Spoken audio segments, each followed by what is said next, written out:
ভারী বৃষ্টিতে জলমগ্ন নারায়ণগড় বাখরাবাদ টাকরার রাস্তায় 1 কিমি জুড়ে যান চলাচল স্তব্ধ।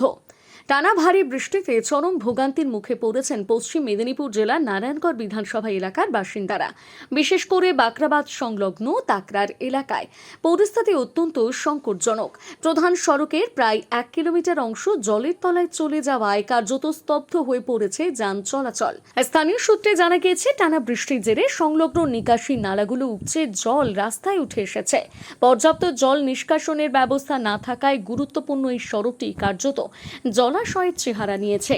ফলে নিত্যযাত্রী থেকে শুরু করে স্থানীয় বাসিন্দা সকলেই চরম সমস্যার মুখে পড়ছেন। সবচেয়ে বেশি সমস্যায় পড়েছেন স্কুল কলেজের ছাত্রছাত্রী, দিনমজুর এবং জরুরি প্রয়োজনে যাতায়াতকারী মানুষজন। রাস্তার উপর জল জমে থাকায় হেঁটে চলাচল করা ঝুঁকিপূর্ণ হয়ে উঠেছে।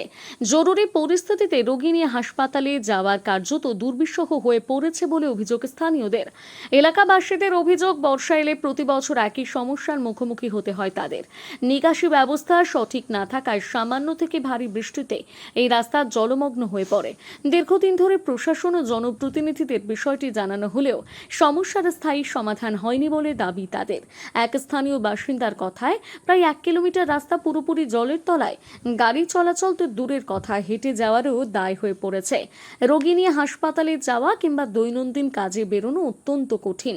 টাকরার এলাকার জলবন্দী মানুষের এখন একটাই প্রশ্ন, কবে মিলবে জল যন্ত্রণা থেকে মুক্তি? প্রশাসন কি দ্রুত জল নিষ্কাশনের ব্যবস্থা করে গুরুত্বপূর্ণ এই রাস্তা সচল করবে, নাকি প্রতি বর্ষাতে একই সমস্যার মুখে পড়ে থাকতে হবে সাধারণ মানুষকে?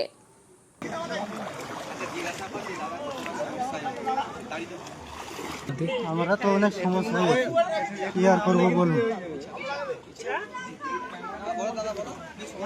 এরকম সমস্যা থাকলে কিরকম যাওয়া যায় বলো, এটা তো হচ্ছে প্রবলেম। বৃষ্টি সিজনে না গাড়ি আসছে না কিছু, প্রতি বছর হয় এরকমই। কি করবে বলুন, সমস্যা এরকম।